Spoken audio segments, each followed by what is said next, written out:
Good morning, welcome to our channel Seema Agarwal blogs. अभी बज रहे हैं सुबह के 8:30 और सब लोग अपने घर में अच्छे होंगे। हम भी यहाँ पे बहुत अच्छे हैं। सब लोगों को मेरी राम राम जी, सत श्री अकाल और क्या बोलते हैं, शब्बा खैर, वालेकुम सलाम। कि सब लोग अपने हैं, हमें सभी लोगों की ज़रूरत है। हमें एक धर्म नहीं चाहिए, हमें सारे धर्म चाहिए। सोच अपनी अपनी। तो आज हम बात कर रहे हैं 12th क्लास की बोर्ड की। भी बच्चे कितने टेंशन में है। खुद मैं एज ए पेरेंट मैं भी खुद टेंशन में हूँ कि आगे क्या होगा, कैसे होगा। बच्चे सफ़र तो कर रहे हैं। मैं बार बार सोमन को भी यही कहती हूँ, अपनी प्रिपरेशन रखो। लेकिन जब बच्चा थोड़ा टच से हट ही जाता है कि बार बार आ रहा है कि क्या होगा, क्योंकि भैया वो भी कह रहे हैं कि भैया पहले इंग्लिश बच्चों को कोविड, अगर बाई चांस एग्ज़ाम कंडक्ट भी होते हैं, अगर एक भी बच्चे को है तो उससे कितने बच्चे इफेक्ट हो सकते हैं। बच्चे नहीं, बच्चे की फैमिलीज भी। हाँ, वो भी हो सकते हैं, बच्चे की फैमिली भी, पर कुछ कह नहीं सकते ना। क्या पता फैमिली का ही कोई पर्सन अपने बच्चे को वहाँ पे छोड़ने आए हैं एग्जाम सेंटर पे, और वही हो तो उसी से हो जाएंगे। तो बहुत चीज़ें हैं। तो अब जैसे क्लास 12th के बोर्ड एग्जाम्स के लिए जानते थे कि जो हमारे एजुकेशन मिनिस्टर है डॉक्टर रमेश पोखरियाल ने इतनी मीटिंग कर ली, पर कोई भी एक रिजल्ट नहीं अनाउंस किया है क्लास 12 के बोर्ड एग्जाम से रिलेटेड। आप जानते 15 मई, 23 मई, 24 मई इतनी मीटिंग्स कर ली पीएम के साथ भी, इतने सारे मंत्रियों के साथ भी, पर कुछ फ़ायदा नहीं हुआ। जो पेरेंट्स जानना चाहते हैं, पहले तो पिटीशन स्टूडेंट्स ही फाइल कर रहे थे कि कैंसिल बोर्ड एग्जाम स्टार्टिंग मई से। अब पेरेंट्स भी आ गए हैं, कुछ ऑर्गेनाइजेशन भी आ गए हैं। और आप जानते हैं जैसे ममता शर्मा जो एडवोकेट है, उन्होंने सुप्रीम कोर्ट में फाइल करी थी सीबीएसई के अगेंस्ट कि आप एग्ज़ाम इस माहौल में कंडक्ट नहीं कीजिए। वो तो है, पर एग्जाम से ना, एग्जाम से ये पता था कि बेसिक अब कितना लेवल है आपका। एग्ज़ाम से वो पता चल सकता है, लेकिन जैसे भी माहौल है, माहौल देख के अगले 2 महीने में तो एग्ज़ाम बिल्कुल भी कंडक्ट नहीं कर सकते। देखो डेट शीट भी आ रही, क्या करते हैं फिर प्रोफेसर होता है, पर टेंशन तो है ही। सब पेरेंट्स को सब कुछ ऑल्टरनेट वे तो निकाले, कुछ अनाउंस करे। जैसे 14 अप्रैल को 10th की एग्ज़ाम कैंसिल करके ऑल्टरनेट बेसिस पे पास कर दिया।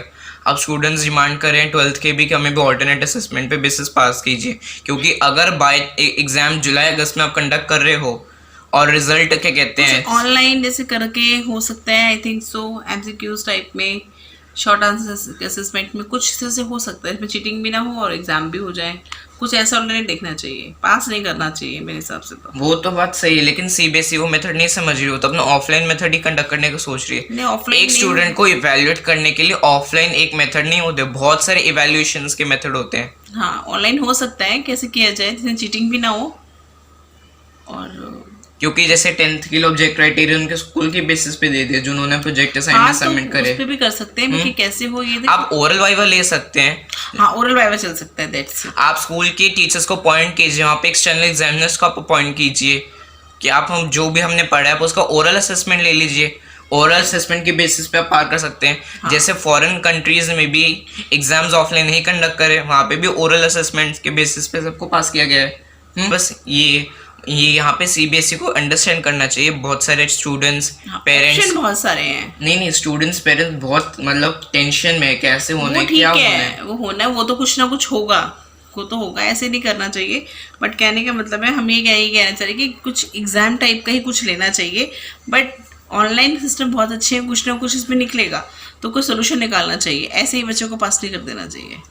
लेकिन जो ऑफलाइन नहीं कह रहे पेरेंट्स, बहुत सारे पेरेंट्स इस चीज के अगेंस्ट हैं अभी। नहीं, ऑफलाइन तो अगेंस्ट, लेकिन ऑनलाइन सिस्टम वाइवा वाला बहुत अच्छा है, और क्वेश्चन वाला ओरल क्वेश्चन आप ऑप्ट कर सकते हैं सीबीएसई, लेकिन ऑफलाइन एग्जाम्स नेक्स्ट 2 मंथ्स में बिल्कुल नहीं कर सकते। और क्योंकि जो 12th का सेशन है वो ऑलरेडी डिले हो चुका है 3 महीना।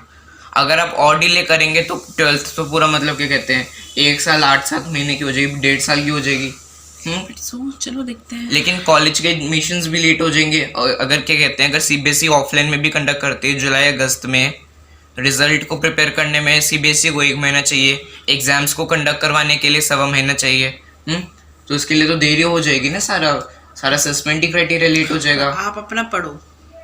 अब बात वही है, 12th की एग्जाम तो होते रहेंगे, लेकिन एंट्रेंस एग्जाम्स का क्या होगा, वो भी तो एक मेन पॉइंट है। वो भी हो जाएगा, बट आप लोग अपनी प्रिपरेशन के बाद, ठीक है रिवीजन है, तो आपको अगर बाई चांस अगर यहाँ पे नेगेटिव आता है, एक तरफ पॉजिटिव देखो, आपको लग रहा है कि मेरी चीज़ थोड़ी सी वीक है, आप इन चीज़ में से कुछ क्लियर कर सकते हो ना। रिवीजन, मल्टीपल चॉइस रिवीजन ले सकते हो। पॉजिटिव जाओ ना, उस साइड पे ही क्यों जाना है। फिर दोनों चीज़ें हैं कि अगर नेगेटिव पॉइंट भी है, अगर पॉजिटिव पॉइंट पे जाओ ना, नेगेटिव पॉइंट छोड़ दो। जो होगा सभी के साथ होगा। हाँ, लेट नहीं करना चाहिए, लेकिन ऐसे पास नहीं करना चाहिए, कुछ ना कुछ इसका निकालना चाहिए सोल्यूशन। अगर कुछ सोल्यूशन हमें भी लगता है तो हम भी अपनी एक डालेंगे कि हाँ ऐसे भी कर सकते हो, ट्यूटर्स भी लिख सकते हैं। लेकिन जो पेरेंट्स ने वो PIL सुप्रीम कोर्ट में वो फाइल करी, वो आप सही उसकी है वेट नहीं? करो, वो सही है, क्योंकि अभी कुछ कह नहीं सकते हैं क्या कि वो भाई पेरेंट्स अपनी साइड गलत है, मतलब कि जो ने फाइल करी है सुप्रीम कोर्ट में नहीं, CBSE के वो अपनी अगेंस्ट? जगह सही है, वो अपनी जगह सही है। बोल रहा है सब बच्चे अपने हैं, सब अपने बच्चे के करियर को लेके सोचोगे तो नहीं होगा, सबको लेके चलोगे साथ में तभी काम होगा। क्योंकि जब एक टाइम आता है कि हम अपना अपना बच्चा सोचते हैं, लेकिन जब सब बच्चों के बारे में सोचते हो तो रिजल्ट भी पॉजिटिव निकलता है। ये मेरा अपना पर्सनल एक्सपीरियंस है कि हमें सभी बच्चों के बारे में सोचना है। सभी बच्चे हमारे अपने हैं, सभी हमारे देश का फ्यूचर है। कि भारत वैसे भी कितना पीछे हो रहा है इस टाइम पे। एजुकेशन का तो पहले एजुकेशन की तो लॉस ही हो चुका है loss ही 1.5 हो साल चुका है, में। बहुत बुरा लॉस हो चुका है। क्योंकि मतलब कहते हैं छोटे बच्चों में पहले ये तो हैबिट होती थी, अपने आप पढ़ लेते थे बैठ के, अगर एक बार कह दिया। अब तो छोटे बच्चे भी छोटे नहीं बच्चे बैठते। पढ़ते तो पहले भी अपने आप में, तो कुछ बच्चे हैं, लेकिन है जो बेसिक चीज़ है ना, बेस पॉइंट जो होता है वो बिल्कुल ख़राब है, बिल्कुल। बस तो बस बेसिकली मोटिव हमारा है कि जिस टॉपिक में हम बात कर रहे हैं कि एग्ज़ाम कंडक्ट होने चाहिए, लेकिन ऑफलाइन नहीं होने चाहिए। अगर वो ऑनलाइन में वाइवा या कुछ मल्टीपल क्वेश्चंस बच्चों से पूछ के, अगर 12th के हैं तो मैथमेटिक्स में उनके बच्चों से उनके क्या आपके होते हैं उसमें सोल्यूशंस होते हैं, क्या कहते हैं, आप हमें असाइनमेंट दे दीजिए, हम उसको सॉल्व करके सेंड करें नहीं वो आपको। भाई जब वो भी सेंड कर सकते हो, क्या होते हैं फॉर्मूले, उसका क्या फॉर्मूला, वो तो ओरल भी बच्चे से पूछ सकते हैं। मतलब बहुत चीज़ें हैं, मतलब जो जिस बेसिक्स में है वो बच्चों को सब पूछना चाहिए, लेकिन ऑफलाइन एग्जाम कंडक्ट नहीं करने चाहिए। और कंडक्ट करते हैं तो उसके लिए कोई सोल्यूशन होना चाहिए कि किसी को प्रॉब्लम ना आए, कोई इन्फेक्टेड ना हो। लेकिन अगर ऑनलाइन लेते हैं तो ऑनलाइन में इस तरह से लो कि कंडक्ट भी हो जाए और बच्चों का रिजल्ट पता चल जाए, क्योंकि कुछ रिजल्ट तो कुछ तो होना चाहिए। अब ऐसे आप कर देते रहो तो सारे बच्चे इक्वल है। यानी कि बात है कि जो बच्चा डॉक्टर नहीं बनना चाहता उसको भी आप डॉक्टर बनाना चाहते हैं, ये हो गया ना।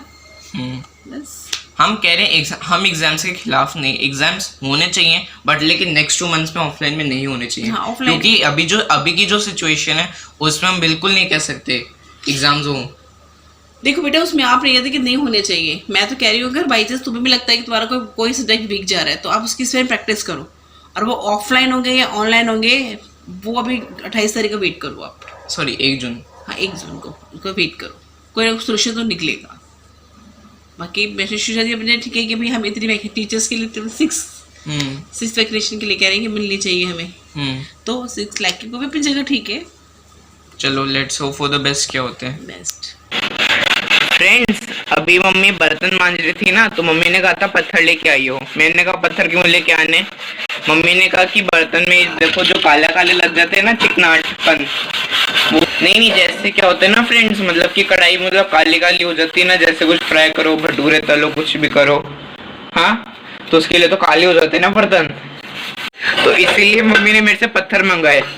एकदम मैंने मम्मी के लिए मोटा मोटा ईंट लाया हूँ, ताकि मम्मी अच्छे से रगड़ के सफाई कर रहे हैं ना काले काले बर्तनों की। मेरे को तो समझ नहीं है, मैंने तो पहली बार सुना है।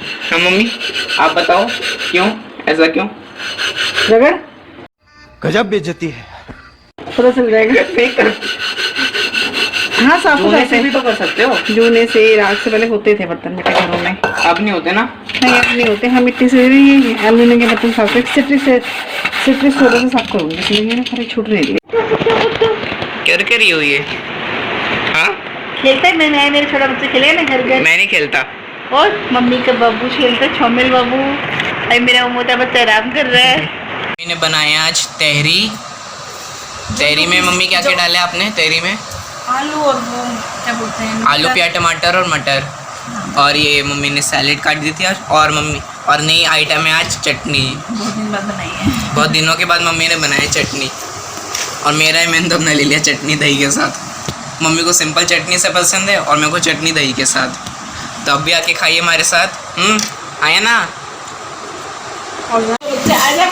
अरे तरबूज तो खा ले, मम्मी ने काट दिया है। वंशिका वाइट वाली प्लेट में रखा तो है, मम्मी ने खा ले। बेटी 22 मिनट वाली आजा। अरे आजा ना। तो फ्रेंड्स, अगर आपको आज का व्लॉग अच्छा लगा हो तो इसको ज़्यादा से ज़्यादा लाइक कीजिएगा, ज़्यादा से ज़्यादा शेयर कीजिएगा, और अगर आप हमारे ब्लॉग्स के चैनल पे नए हैं तो इसको सब्सक्राइब कीजिएगा। Till then bye.